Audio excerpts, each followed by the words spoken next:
à la Bible. Mais je vais vous donner quand même un passage qui va aussi être un sujet à discussion tout à l'heure. On va essayer d'apporter un peu de la lumière. Lorsque nous lisons dans Matthieu 16, versets 13 à 16, il est dit ceci. Matthieu 16, versets 13 à 16, là où Jésus-Christ est appelé Fils de Dieu vivant. Mais je me permets quand même de le lire. Jésus, arrivé sur le territoire de Césarée de Philippe, posa cette question à ses disciples. C'est Jésus qui pose la question à ses disciples. Au dire des gens, qui suis-je, moi, le Fils de l'homme? Là, il pose la question à ses disciples. Ils répondirent, les uns disent Jean-Baptiste, d'autres Élie, d'autres Jérémie, ou l'un des prophètes. Mais vous, leur dit-il, qui dites-vous que je suis? Simon-Pierre répondit, tu es le Christ, le Fils du Dieu vivant. Alors, là, il est dit de Jésus qu'il est le Christ, le Fils du Dieu vivant. Alors, que peut inspirer ce verset? Mais ce qui me permet encore, je donne encore un deuxième. Nous sommes toujours dans Matthieu 3. Je donne Matthieu 3, versets 16 à 17. Permettez-moi d'y arriver. Matthieu 3, versets 16 à 17. Le temps de le retrouver. Oui. Là, c'est lorsqu'on baptisait Jésus, ce qui s'est passé. Dans verset 16, on lui dit ceci. Aussitôt baptisé, Jésus sortit de l'eau. Et voici les cieux s'ouvrir. Il vit l'Esprit de Dieu descendre comme une colombe et venir sur lui. Et voici qu'une voix fit entendre des cieux ces paroles. Celui-ci est mon Fils bien-aimé à qui j'ai mis toute mon affection. Alors ici, au premier verset que je vous ai donné, Jésus est appelé le Christ, le Fils du Dieu vivant. Dans le deuxième, il est dit que c'est mon Fils à qui j'ai placé, comme je dis, toute mon affection. Et on entend encore dire dans ce verset qu'une voix audible s'est fait entendre des cieux, donc probablement, comme on dit, celle de Dieu, qui parle pour confirmer que Jésus serait son Fils. Voilà, moi je vous donne ces deux versets. Je sais que c'est vrai que nous remarquons déjà que beaucoup ont été appelés fils de Dieu avant Jésus-Christ. Et là, qu'est-ce qu'on peut dire de ces deux versets?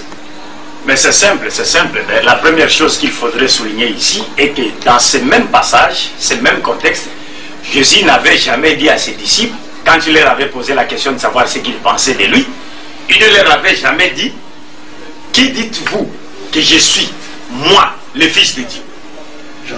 Mais il a dit, moi, le Fils de l'homme. Le Fils de l'homme, c'est-à-dire en hébreu, c'est Ben Adam. En arabe, Ibn Adam, ou Bin Adam, ou Bin Adam, c'est-à-dire le fils d'Adam. C'est-à-dire c'est quelqu'un qui hérite la chair, l'os et le sang qu'avait Adam. À propos des Ben, j'ai suivi une fois quelqu'un dire Aben Elohim. Bon, ça c'est le fils d'Elohim, le fils de Dieu. C'est comme Satan également est appelé quelque part dans la Bible hébraïque, bien sûr, il est appelé aussi Elohim. Et Satan également a ses fils. Satan appelé Elohim. Oui, Elohim. Nous savons que dans la Bible, lorsqu'on parle d'Elohim, on parle de Dieu. Oui, mais c'est cela parce qu'Elohim n'est pas le nom propre de Dieu, c'est un nom commun. Ce nom peut être également attribué et à Dieu et à Satan, ou à d'autres, même à des créatures de Dieu.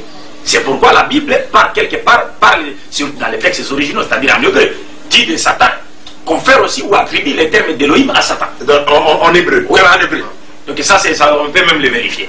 Bon, bref, donc j'ai attiré votre attention sur un point qui est très important, c'est-à-dire lorsque Jésus a posé à ses disciples cette question-là, au départ, il leur avait dit, qui dites-vous que je suis, moi, le Fils de l'homme? Il n'a pas dit, moi, le Fils de Dieu. Mais qu'est-ce qu'il faudrait comprendre par ce passage-là? Je vous rappelle aussi que dans ce passage renferme une grande vérité relative à la connaissance, n'est-ce pas, du Dieu unique.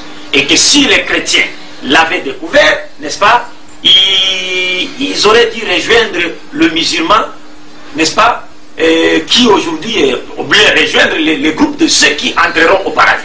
Parce que comme vous le savez, la clé du paradis, c'est la connaissance d'un seul Dieu unique dans sa divinité, sans associé. Est-ce que vous comprenez? Or ici, dans ce passage, pour arriver proprement dit à votre préoccupation. C'est ce que Jésus a enseigné.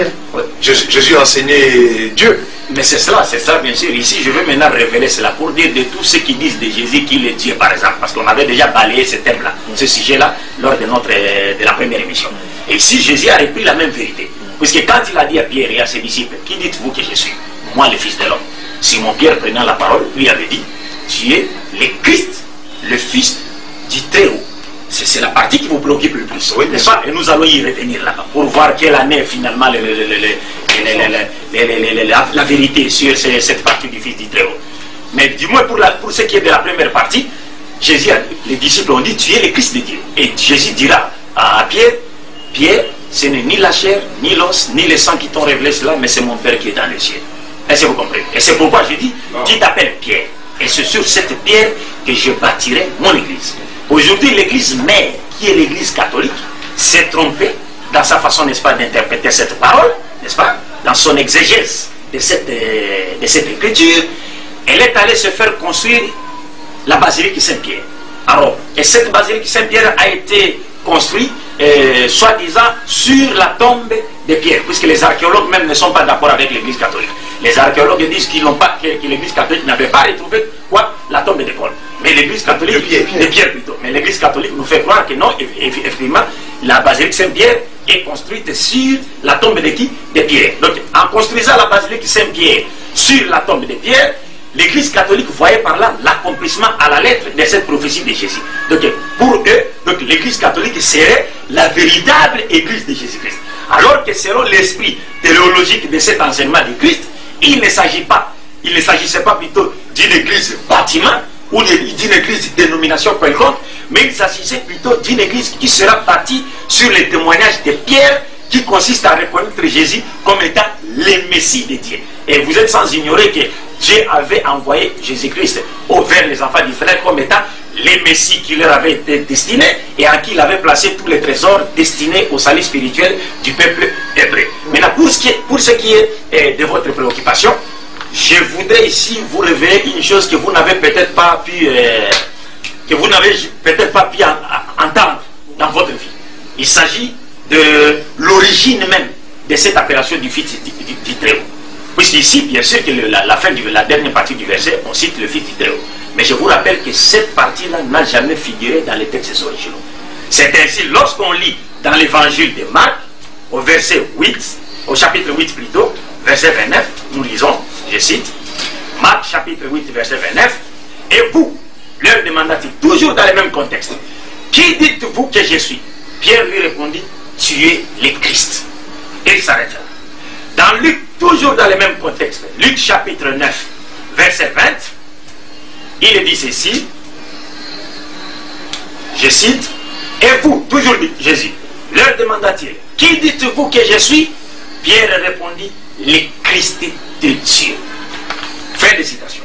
Dans Jean, toujours dans le même contexte, Jean chapitre 6, verset 66 à 69, il dit ceci, 66 à 69, dès ce moment, plusieurs de ses disciples se retirèrent et ils n'allaient plus avec lui. Jésus donc dit aux 12, et vous ne voulez-vous pas aussi vous en aller? Simon Pierre lui répondit, Seigneur, à qui irions-nous? Tu as les paroles de la vie éternelle. Et nous avons cru et nous avons connu que tu es le Christ, le Saint de Dieu. Fin de citation. C'est pour vous dire que... Donc si on comprend bien dans ce que vous voulez nous faire savoir, c'est que sur le même événement, il y a eu un rapport de 4 apôtres. Ouais. Donc sur les 4 apôtres, 4 évangélistes. 4 évangélistes. Ouais. Donc, 4 évangélistes. Ouais. En fait, il n'y a qu'un seul qui a ajouté le terme, tu dis, le fils du Très-Haut. Alors que sur les 3 autres qui ont fait le même rapport, n'ont pas énuméré cela. Vous êtes sans ignorer que la Torah nous dit qu'il faut croire à une chose qui est sur des positions de 2 ou 3 personnes. Est-ce que vous comprenez? Déjà ici, il y a 3 personnes qui disent que non. Sur 4, il y a 3. Sur 4, il y a 3 déjà. Or, la Torah ne recommande, n'établit que les témoignages de 2 personnes ou 3. Donc 2 ou 3. Nous avons déjà 3 personnes ici. Et je vous rappelle ici que l'évangile de Matthieu n'a même pas été écrit par Matthieu, apôtre de Jésus, mais par un autre Matthieu païen converti au christianisme. Où est-ce qu'on peut trouver cette... Ça, c'est dans Matthieu même, dans l'évangile même, le dit évangile même de Matthieu, dans son chapitre 9, verset 9. Ah bon? Oui, oui. Donc le Matthieu qu'on trouve dans la Bible n'est pas le Matthieu. N'est pas le Matthieu apôtre de Jésus. Donc on va lire. C'est témoigné même dans l'introduction de la Bible de Jérusalem, Bon, réalisée par les chrétiens catholiques eux-mêmes. Bon, finalement, où est l'évangile de Matthieu, apôtre de Jésus? Mais ici, je voudrais rappeler aux téléspectateurs et aux auditeurs qui nous suivent en ce moment qu'ils doivent savoir qu'au concile de Nicée, en l'an 325 après de notre ère, il y avait au moins 30 évangiles qui parlaient de Jésus-Christ. Et l'Église catholique n'avait canonisé que 4. Est-ce que vous comprenez? Et de parmi ces 4 évangiles, 2 de ces 4 évangiles, les auteurs de 2 de ces 4 évangiles, tous ces auteurs-là, pas seulement 2, mais les auteurs de tous ces évangiles-là, ne furent pas des apôtres directs de Jésus. Et Luc n'est pas apôtre de Jésus? Luc n'a même pas vu Jésus. Il écrit lui-même dans Luc chapitre 1, verset 1 à 4. Il écrit, je peux le lire, n'est-ce pas, pour ôter tous les doutes. Luc dit ceci, je cite: plusieurs ayant entrepris de composer un récit des événements qui se sont accomplis parmi nous, suivant ce que nous ont transmis ceux qui ont été des témoins oculaires dès le commencement et sont devenus des ministres de la parole. Il m'a aussi semblé bon, après avoir fait des recherches exactes sur toutes ces choses depuis leur origine, de te les exposer par écrit d'une manière suivie, excellente Théophile. Fin de citation. Il n'a jamais vu Jésus. Il n'a jamais été apôtre direct de Jésus. Il a entendu parler de Jésus par de oui dire seulement. Et il a fait ses recherches et toute recherche mérite une analyse.